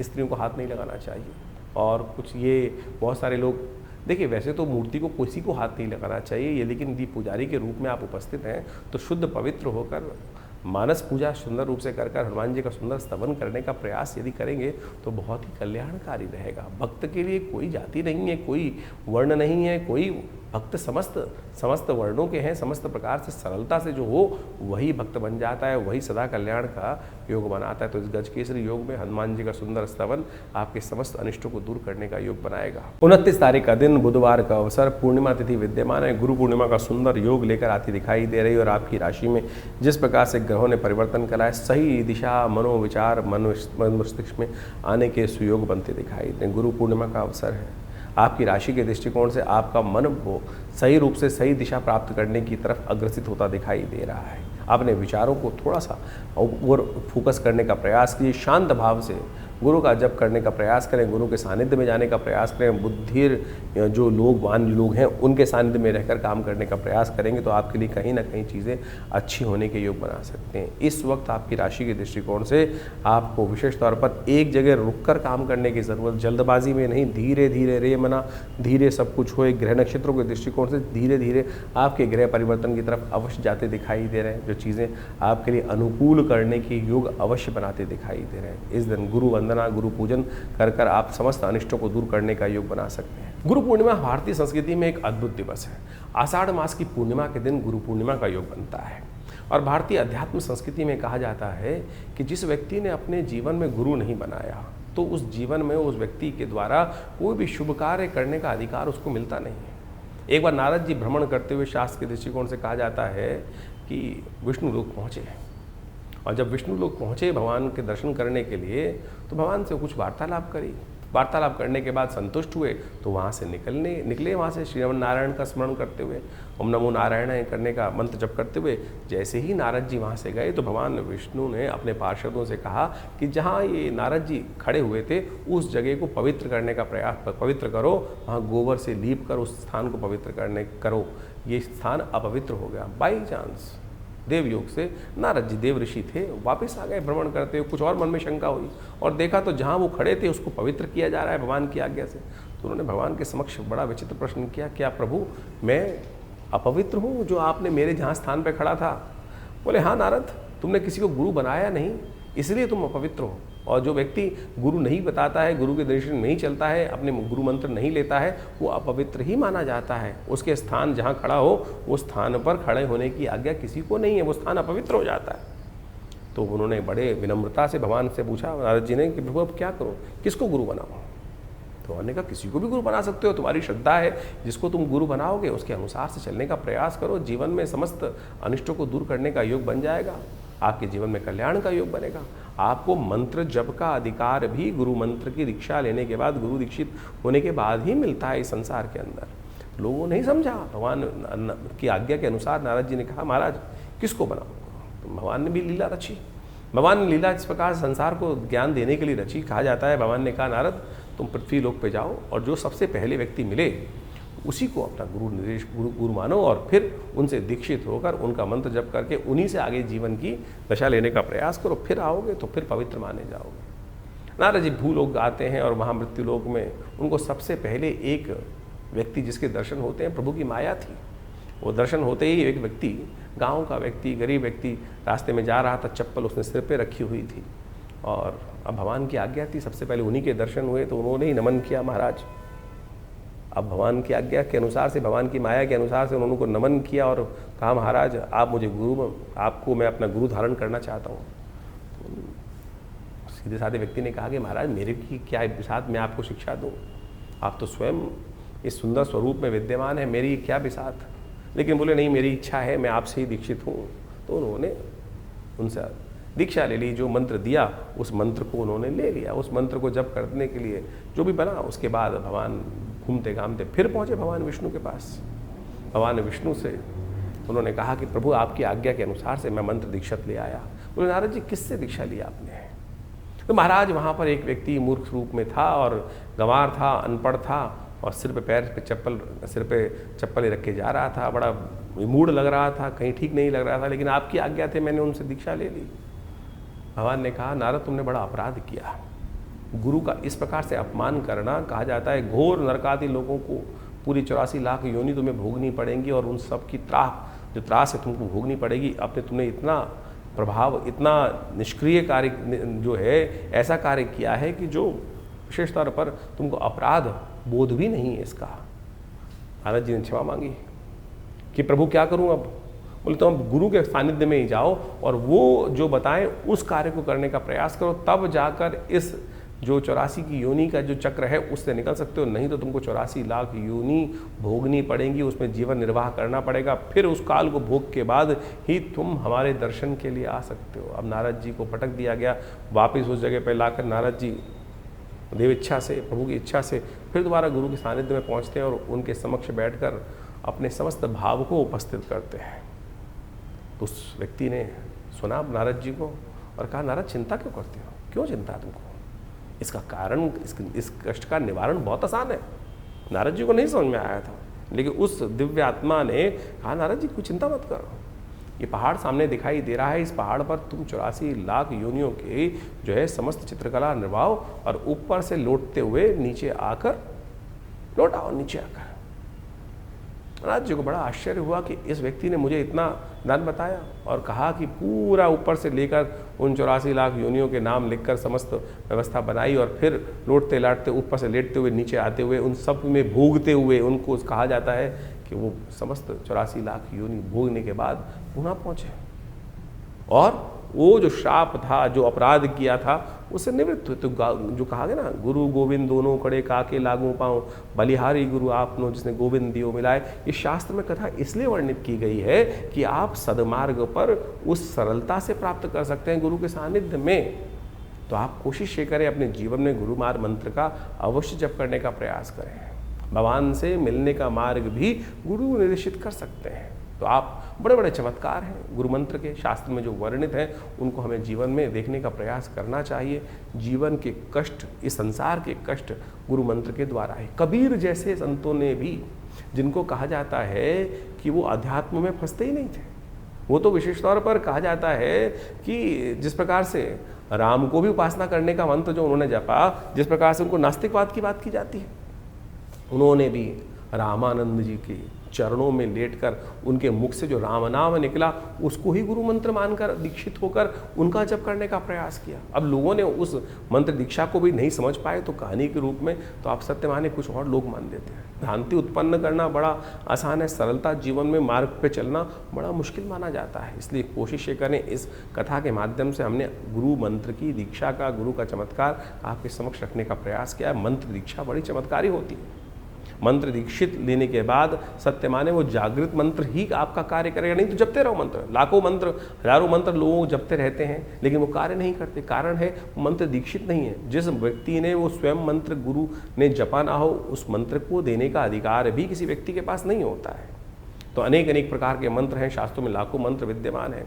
आपके लिए कौन सा योग्य है, कौन सा मार्ग आपके लिए चलना श्रेष्ठ है, किस मार्ग पर चलकर आपको सफलता मिलेगी, किस मार्ग पर चलना आपके लिए भारी हो सकता है, वो आपकी योग्यता के अनुसार गुरु ही बता सकते हैं। तो इसलिए भारतीय संस्कृति में गुरु के जो है, जिसको कहा जाता है अंधकार से प्रकाश की तरफ जाने का, ज्ञान का मार्ग दिखाने वाली जो दिव्य आत्मा है, वो गुरुजन कही जाते हैं। इसलिए उनकी जो है दीक्षा हमें अवश्य लेने का, उनका सानिध्य अवश्य लेने का प्रयास करना चाहिए। अब एक अपवाद और भी है इसके साथ साथ कि गुरु कितने बनाए जाए। अनेक गुरु बना सकते हैं आप, अनेक गुरुओं की कोई बात ना। दत्तात्रेय भगवान ने इस संसार में उपस्थित होकर 24 गुरु बनाए, जिससे जहां जो शिक्षा मिले उसको अपने गुरु के रूप में, सदगुरु के रूप में आप स्थान देने का प्रयास करें। कोई इसमें भांति नहीं है। भ्रांति ये करने का प्रयास करते हैं। आज तो बाजार बन गया है, आज तो ये संसार हो गया, गुरुआ तू गलियां फिरे घर घर कंठी देत। आज तो मंत्र माइक के द्वारा दीक्षाएं मंत्र दे दी जाती हैं, तो वो गुरु मंत्र नहीं हुआ। आप गुरु बनाते हैं व्यक्ति को जहां मेरे मन की शंकाओं हो, मैं सीधा जाकर उनके पास बैठ के, उनके सानिध्य में बैठकर उनसे वो मंत्रणा कर कर अपने जीवन के उस लक्ष्य की जहां कष्ट आ रहा है बात करके दूर कर सकूं। लेकिन ऐसे स्थितियों में जिनके दर्शन करने भी दुर्लभ है, फोटो में ही दर्शन हो सकते हैं, टीवी पे ही दर्शन हो सकते हैं, फिर वो मंत्र दीक्षा क्यों? आपको भटकने की आवश्यकता नहीं। प्रभु स्वयं आपके जीवन में उस व्यक्ति को उपस्थित कर देते हैं। दत्तात्रेय भगवान ने रास्ते में चलते चलते दीक्षा प्राप्त करी। वैश्य तक को गुरु माना, श्वान तक को गुरु माना, अग्नि तक को गुरु माना, वायु तक को गुरु माना। आपकी सरलता की आवश्यकता है। एकलव्य का कथा आपके समक्ष उपस्थित है, कहीं नहीं भटके। गुरु द्रोण के पास जाने की उनके सामर्थ्य नहीं थी, क्योंकि वो राजकुमारों को दीक्षा देने के लिए कटिबद्ध थे, वो बाहर दे ही नहीं सकते थे। ऐसा नहीं कि गुरु द्रोण ने नहीं देना चाहा, लेकिन वो कटिबद्ध थे, वो राज्य आज्ञा से बंधे हुए थे कि राज्य पुरुष, क्योंकि वहां पर वो जिस प्रकार से उनको उन्होंने शपथ ले रखी थी कि मैं केवल राजपुरुषों को ही, अर्जुन को ही सर्वश्रेष्ठ धनुर्धर बना के भीष्म के समक्ष उन्होंने प्रतिज्ञा ली थी ये बात। लेकिन एकलव्य ने ऐसा उदाहरण उपस्थित किया कि गुरु की मूर्ति बनाकर ही उन्हीं से समस्त दीक्षा मूर्ति के माध्यम से ही ले ली। तो साध्य जो है, जो साधक है, उसको अपनी साधना पर चलने के लिए उस साध्य की तरफ जाना है।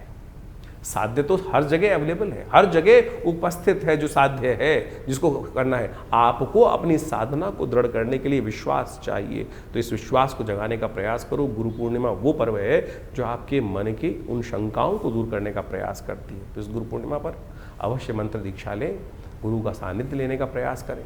भगवान की इच्छा से समस्त कष्टों को दूर करने का योग आप अवश्य बना पाएंगे। 30 तारीख गुरुवार का अवसर, सावन का महीना आरंभ हो रहा है, प्रतिपदा का सुंदर योग बन रहा है सावन के सुंदर महीने की।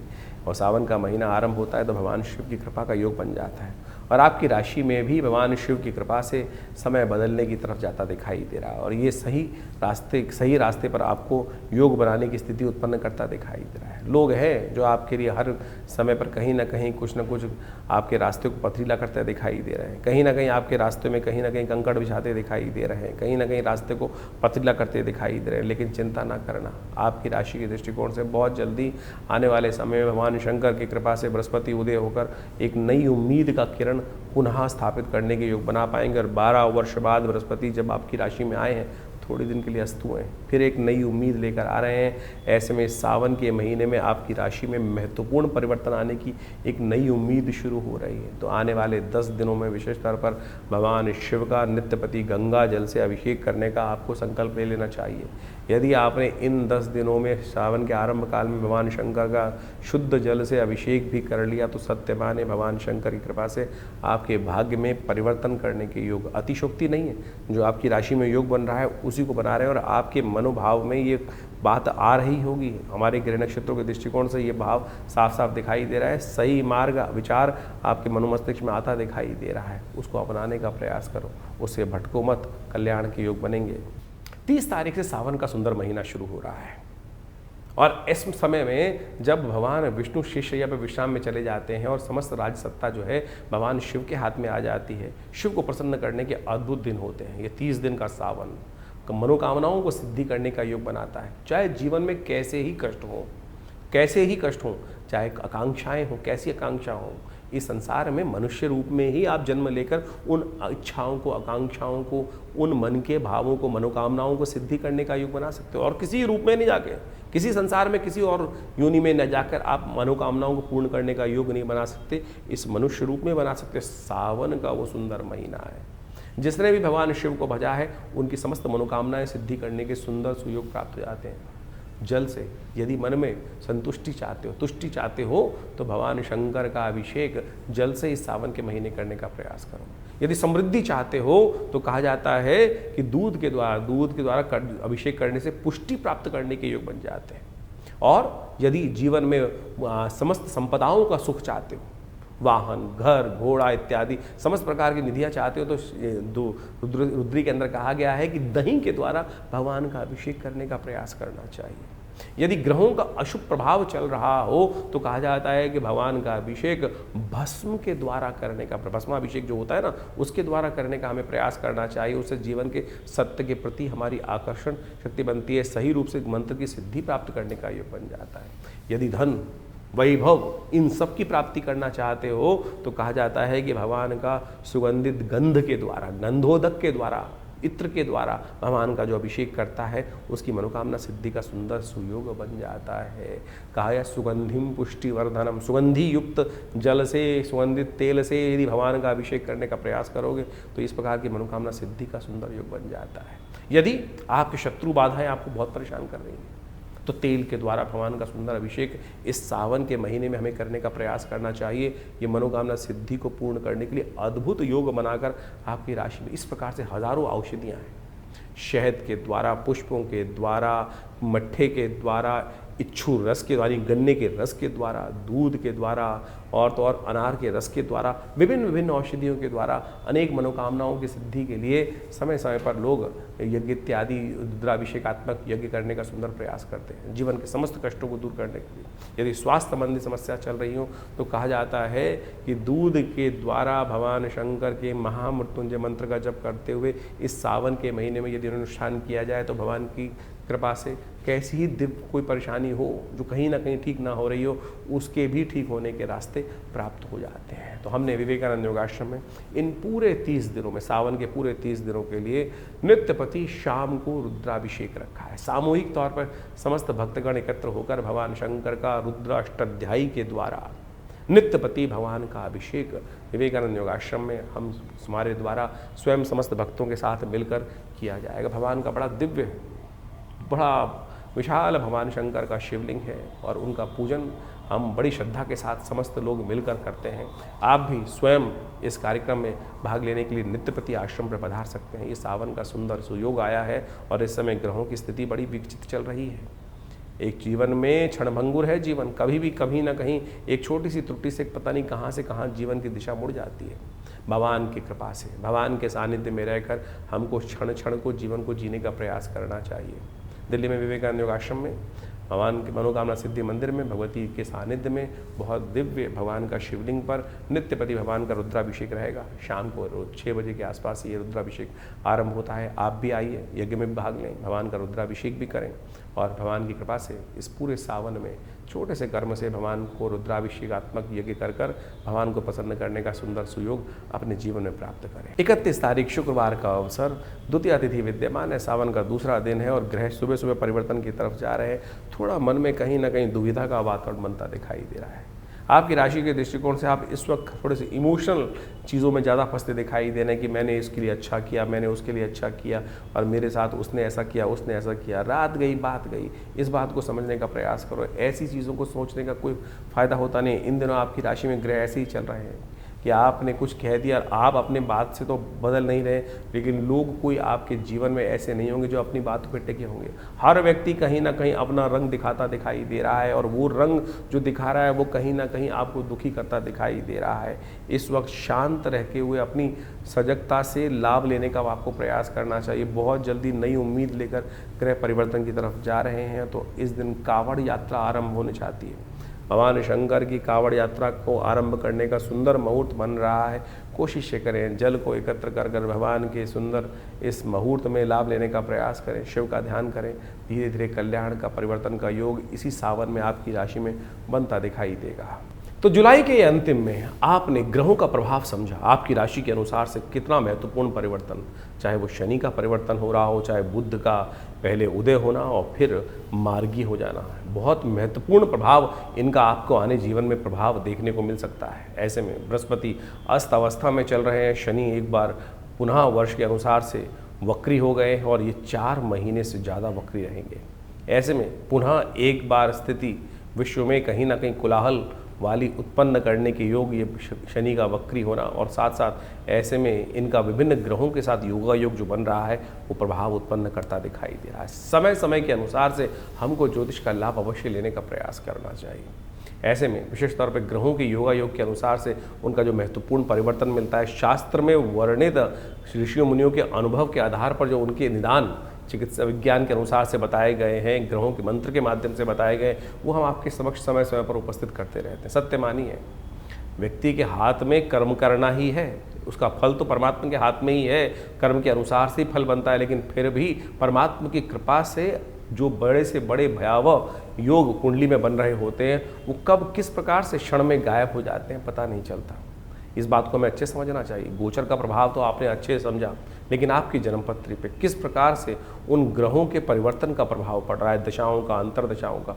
ऐसा नहीं है कि जन्मपत्री के अनुसार से हम जब तक ना देखें गोचर के अनुसार से ही सब प्रभाव चलेगा। मूलतः गोचर का प्रभाव हर जन्मपत्री पर, हर व्यक्ति विशेष पर अवश्य होता है, लेकिन मूलतः जन्मपत्री जो है वो विशेष तौर पर कौन से ग्रह योग के अनुसार से किस प्रकार के आप योग बना रहे हैं, कैसे बन रहे हैं। ऐसा समझें कि जैसे जनमानस में तो लाखों करोड़ों आदमी हैं, अब व्यापक आपदा आई, कुछ कष्ट घटा, कहीं आंधी आया, कहीं तूफान आया, उस क्षेत्र में आया, बहुत भयावह स्थिति थी, लेकिन सब लोगों का अहित नहीं हुआ, कुछ का उद्धार भी हो गया। कोरोना काल की महाकाल आया, ऐसे विपदा आई, लेकिन सब लोगों के उस क्षेत्र में, एक क्षेत्र में बहुत ज़्यादा विपदा थी, सारे नहीं मरे, सारों के जीवन में कष्ट नहीं आया, किसी के जीवन में उत्थान के योग भी बने। कारण क्या था? वो आपका अपना मूल कर्म, आपकी अपनी मूल जन्मपत्री के निष्कर्ष से कि आपके लिए कौन सा समय अच्छा चल रहा है, कौन सा समय खराब चल रहा है। तो ऐसे भयावह काल में भी हम उन्नति कैसे योग बना सकते हैं, और अच्छे काल में अपने ग्रहों को किस प्रकार से और अच्छा कर सदमार्ग की तरफ, सही मार्ग की तरफ तेजी से आगे बढ़ने के योग बना सकते हैं, वो जन्मपत्री का जन्म ज्योतिष विज्ञान का एक चमत्कारिक विषय है। इसलिए हमें अपने जन्मकाल के अनुसार से, date of birth, time of birth, place of birth के अनुसार से जो खाका बनता है, दशाएं, महादशाएं, अंतरदशाएं, इन सबको देखते हुए, देशकाल परिस्थिति को समझते हुए भविष्य को देखने का प्रयास करना चाहिए, और उससे बहुत कुछ पूर्वाभास हो सकता है, बहुत सा पूर्वाभास पहले हो जाता है, और उसको समझकर हम अपने समय के अनुसार से अपने रास्ते को सही रूप से चुन सकते हैं। जैसे एक व्यक्ति पढ़ाई कर रहा है किसी क्षेत्र में, उसका भाग्य तो कहीं किसी और क्षेत्र में लिखा था उन्नति का, लेकिन वो भटकते भटकते कभी ये, कभी वो, कभी वो, कभी वो, वहाँ पहुँचता है, वो अंत में जाकर जो जिससे किस्मत जागनी थी वहाँ पहुँचता है, फिर उस पर कार्य करता है। और फिर अगर ज्योतिष के दृष्टिकोण से पहले ही जान लिया जाए कि इस व्यक्ति के लिए कौन सा मार्ग सबसे श्रेष्ठ है और उसको अपना लिया जाए, तो आप अवश्य सही समय पर सही चीज़ों को पहचान कर कार्य को ठीक कर सकते हैं। तो यही ज्योतिष विज्ञान का, ज्ञान का यही लाभ है, इसी को लाभ उठाने का प्रयास करना चाहिए। सकल पदार्थ है जगमाही, कर्महीन पुरुष पावत नहीं। तुलसी बाबा ने ऐसे ने कर्म, ज्योतिष विज्ञान जो है वो वास्तविक तौर पर ज्ञान के अनुसार से, विज्ञान के अनुसार से शोध कर ऋषियों का कर्म है, और उन्होंने इतना सुंदर सिद्धांत बना के रखा, तो उसको आपको लाभ उठाने का प्रयास करना चाहिए, चीज़ों को समझने का प्रयास करना चाहिए, और ज्ञानवान लोग सही समय को पहचान कर उसके अनुसार से कार्य जो कर लेते हैं तो जीवन में बहुत जल्दी भाग्योदय के योग बन जाते हैं। हर कोई यही पूछना चाहता है कि भाग्योदय कब होगा, वो आपका जन्म बताएगा, समय बताएगा कब भाग्योदय होने की चांसेस हैं, कैसे हम अपने समय को सदुपयोग में लगाएं, सही कार्य करें। और ऐसे में तो बहुत सारे अच्छे अच्छे योग बन रहे हैं इस समय में। अभी आप मान देखें, गुप्त नवरात्रि का योग इसमें आरंभ हुआ इस जुलाई के अंतिम में, और उसके बाद जो सुंदर योग बन रहा है देवशयनी एकादशी के बाद, श्रावण का, सावन के महीने का सुंदर सुयोग बनकर आया है।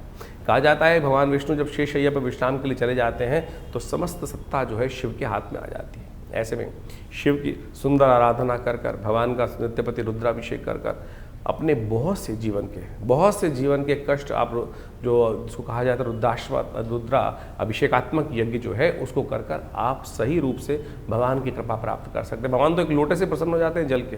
तो आप कोशिश ये करें, इन समस्त जो आपको रास्ते बताए हैं उनको समझें, उनके द्वारा जीवन में सही मार्ग को चुनने का प्रयास करें। और विवेकानंद योगाश्रम में इस अवसर पर कई सारे समय समय पर कार्यक्रम होंगे, उनके बारे में हम आपको अवगत समय समय पर कराते रहते हैं। आइए साथ में भगवान का आराधना करने का सुंदर सुयोग बनाएं और जीवन के कष्टों को दूर करने का बड़ा सुंदर मार्ग, बड़ी जो सरलता से हमारे जीवन में प्राप्त हो सकता है। फिर क्यों भटके फिर इधर उधर, क्यों भटकें इधर उधर? तो इसलिए कोशिश ये करें, सही मार्ग को चुनने का प्रयास कीजिए। भगवान की कृपा से कल्याण होगा, समस्त जीवन के कष्टों को दूर करने का सुयोग बनेगा। पर विवेकानंद योगाश्रम के माध्यम से हमने बहुत सारी पुस्तकों का प्रकाशन किया है। क्या, क्यों, कैसे और कब, चमत्कारों की कुंजी, इसके साथ देखिए क्या कहते हैं सपने, और चमत्कारिक योग मुद्रा विज्ञान, और तो और ऐसे ऐसे विषय हैं, मानो या ना मानो। ये ऐसे अद्भुत पुस्तकें हैं कि जिनके माध्यम से आप बहुत सारे रहस्यों को जीवन में समझ सकते हैं। अब इस पुस्तक के बारे में बात करें, क्या, क्यों, कैसे और कब, जीवन में क्या करें क्या ना करें, खाना कब खाएं कब ना खाएं, पानी कैसे पिएं कब ना पिएं। आज आप सोशल मीडिया पे इतनी भरमार हो गई है, हर कोई अपने अपने अनुसार से आपको चीज़ों को समझाने का प्रयास कर रहा है। कोई कहता है सुबह उठते पानी पियो, कोई कहता है मत पियो, क्या तो कोई कहता है क्यों पियो, पानी भी विकार उत्पन्न करते हैं। कितना पानी पीना चाहिए, कब नहीं पीना चाहिए, ये योग विज्ञान के माध्यम से भारतीय संस्कृति में इतनी सुंदर तरह से बताया गया है। आज इतनी विचित्र विडंबना हो गई है कि सबके सब कहीं ना कहीं कुछ ना कुछ निर्दिष्ट करते चले जा रहे हैं। कोई एक व्यक्ति कुछ बोलता है, कोई कहता है दूध पीना चाहिए, कोई कहता है दूध नहीं पीना चाहिए, कोई कहता है पानी कितना पीना चाहिए। हमने इस पुस्तक के माध्यम से, योग विज्ञान के माध्यम से ऊषा पान विधि कही गई है।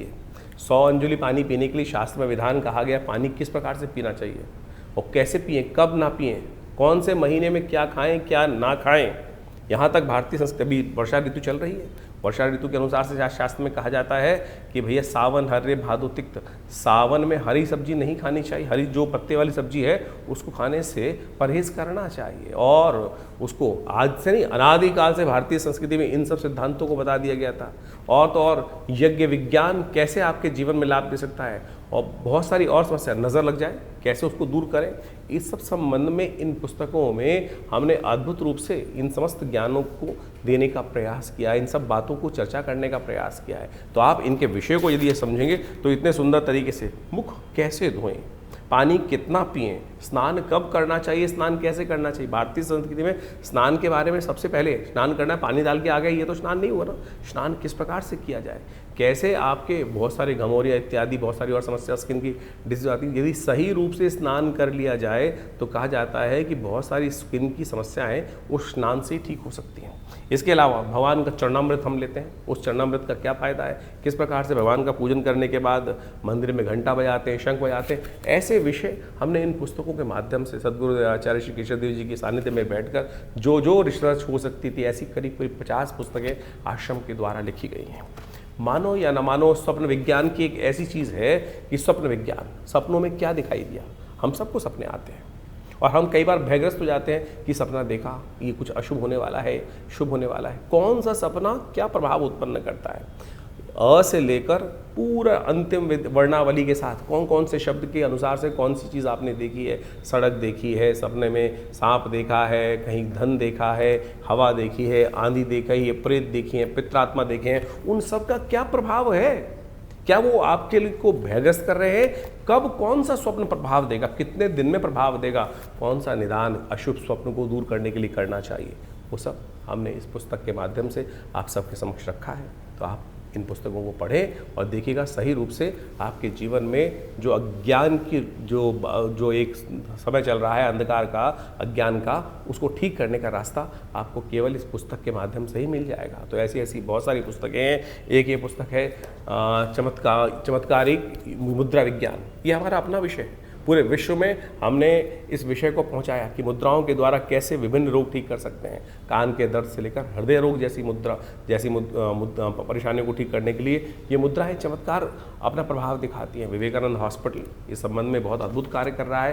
दिल्ली में 100 बेड का हॉस्पिटल संस्थान के द्वारा बनाया गया है, जो भारत सरकार के पैनल पर भी है, दिल्ली गवर्नमेंट के पैनल पर भी है। और हर रोज़ करीब 100 और 200 लोग यहाँ पर आकर अपना इलाज करवाते हैं प्राकृतिक चिकित्सा के माध्यम से, बिना किसी औषधि के, इन मुद्राओं के द्वारा, ध्यान योग के द्वारा। तो आप इस आश्रम पर जुड़ें और इन समस्त जो है, हमारी वेबसाइट भी आप जा सकते हैं vivekanandnaturecure.com, www.vivekanandnaturecure.com। और ये जो प्राकृतिक चिकित्सा का हॉस्पिटल है, योग विज्ञान का हॉस्पिटल है, आयुर्वेद का हॉस्पिटल है, तो यहाँ पर जमुनापार में आप इसमें आके अपनी चिकित्सा सुविधाएं भी ले सकते हैं। और तो आश्रम में यज्ञ तो नित्य प्रति चलते ही हैं, और उस यज्ञ के माध्यम से विभिन्न प्रयोग जो किए जाते हैं, चाहे कैसी ही समस्या है, उन सब को ठीक करने के लिए भगवान की कृपा से विभिन्न मार्ग खुल सकते हैं। आप सत्य माने, बहुत सारे अजीब अजीब केस आते हैं, किसी का स्वास्थ्य ठीक नहीं हो रहा है, तो हमने देखा महामृत्युंजय मंत्र का जो एक यज्ञ है उसका दिव्य मंत्र का जप करते हुए सही रूप से जो उचित ब्राह्मणों के द्वारा, जो विद्वान ब्राह्मणों के द्वारा सही मंत्र का उच्चारण करते हुए यदि कार्य किए जाए तो वो अद्भुत रूप से मंत्र चमत्कारिक कार्य करते हैं। जीवन में कई ऐसी घटनाएं, शत्रु परेशान कर रहे हैं, बाधा पहुंचाए जा रहे हैं, ठीक नहीं कर रहे हैं, तब उनके लिए देवी के विभिन्न स्वरूपों का ध्यान, विभिन्न मंत्रों का प्रयोग, कैसे उन बाधाओं को दूर करके आपके जीवन में विजय का शंखनाद उत्पन्न किया जा सकता है, वो बिल्कुल अद्भुत रूप से मंत्र कार्य करते हैं। लोग मान नहीं रहे हैं, जो बदमाश हैं, दुष्ट हैं, वो कहीं ना कहीं अपनी उस छवि को छोड़ ही नहीं रहे हैं और आपके जीवन में उनको आघात पहुंचाए जा रहे हैं। उनके रहते हुए आप अपने जीवन में विजय नहीं प्राप्त कर सकते, आपको उनके साथ उनकी दुष्टता को समाप्त करने का कार्य ही करना पड़ेगा। तो ऐसे मंत्र विज्ञान के माध्यम से आप अपने जीवन को कष्ट को दूर करने के लिए, अब बंधन का योग किसी कुंडली में आ गया, बंधन का योग साफ साफ दिखाई दे रहा है, कहीं ना कहीं ग्रह परस्पर ऐसे योग बना रहे हैं कि बंधन का योग, जेल जाने का योग है, कहीं ना कहीं आपके समय खराब है आपका। तो ऐसे में दुर्गा की नामावली का एक अद्भुत चमत्कारिक प्रयोग है, जिसका यदि प्रयोग किया जाए, भगवती के नामावली का यज्ञ जो है शास्त्र में वर्णित है, समस्त भयों को जीवन से दूर करने का योग बना देता है। कहीं कोई नेगेटिव प्रयोग, किसी ने दुरात्माओं का प्रयोग किसी व्यक्ति के खिलाफ कर दिया, बहुत सारे लोग आते हैं इस बाधाओं से मन से ग्रसित होते हैं। तो ऐसे में कहा जाता है भगवान बटुक भैरव जी का यज्ञ जो है, उन मंत्रों से हमने विभिन्न रूप से विभिन्न आदमियों पर करके देखा, कैसी छाया, कैसा नेगेटिव प्रभाव, कैसी दुरात्मा की शक्ति, उन सब को ठीक करने के लिए ये जो मंत्रों के प्रयोग है, भैरव जी का मंत्र का प्रयोग है, ओम ह्रीं बटुकाय आपद उद्धारणाय कुरकुर बटुकाय ह्रीं स्वाहा, अद्भुत रूप से चमत्कारिक कार्य करता है।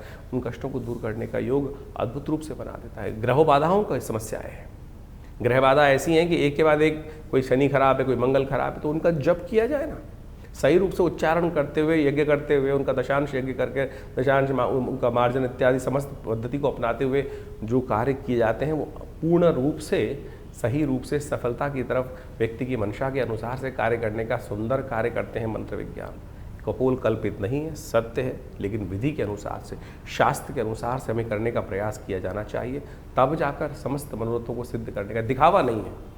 आज पूरे जो सोशल मीडिया के अंदर हम देखें, दिखावा किया जा रहा है, इतनी जबरदस्ती पद्धति को बनाया जा रहा है, कहाँ कहाँ किस किस प्रकार से दिखावा करके बहुत सारी चीज़ें, लेकिन जो मूल मंत्र जप है वो नहीं हो रहा है, मूल मंत्र जप नहीं हो रहा है। यज्ञ के नाम पर अभी इतने ज़बरदस्त खतरनाक वीडियोस, मैं कहूँगा खतरनाक इसलिए बोल रहा हूँ कि विधि निषेध है ही नहीं उसमें। आहुत मंत्र में, यज्ञ में आहुति देने के लिए मुद्राएं हैं, इस मुर्गी मुद्रा के द्वारा शांतिक पौष्टिक कर्मों में आहुति देने का है। और बड़े बड़े महंत महात्मा इत्यादि बैठे हुए जो तसलों से, प्लेटों से आहुति यज्ञ में डलवा रहे हैं, क्या करवा रहे हैं? अनिष्ट करवा रहे हैं। कब आहुति दलनी चाहिए? मंत्र में स्वांते आहुति समर्पय, स्वाहा के अंत में आहुति दलनी चाहिए। कोई विधि किसी का पालन नहीं किया जा रहा है, केवल पंप एंड शो और दिखा दिखो के ड्रामेबाजी कर कर जो यज्ञ विज्ञान के नाम पे, अध्यात्म के नाम पर आज दुराग्रह पूरे विश्व में चल रहा है, ये भयावह है। आप स्वयं करिए, हमारे साथ रविवार को यज्ञ में बैठिए, कोई दक्षिणा नहीं ली जाती, कोई पैसा नहीं लिया जाता। जो लोग कुछ बैठना चाहते हैं रविवार को यज्ञ में आकर आश्रम पर यज्ञ में बैठ सकते हैं। तो इन समस्त विधियों का आशा करते हैं आप पालन करेंगे, समझेंगे, चीज़ों को सही रूप से करेंगे। तो आप जुड़िए विवेकानंद योगाश्रम से, आपका कल्याण होगा। धन्यवाद।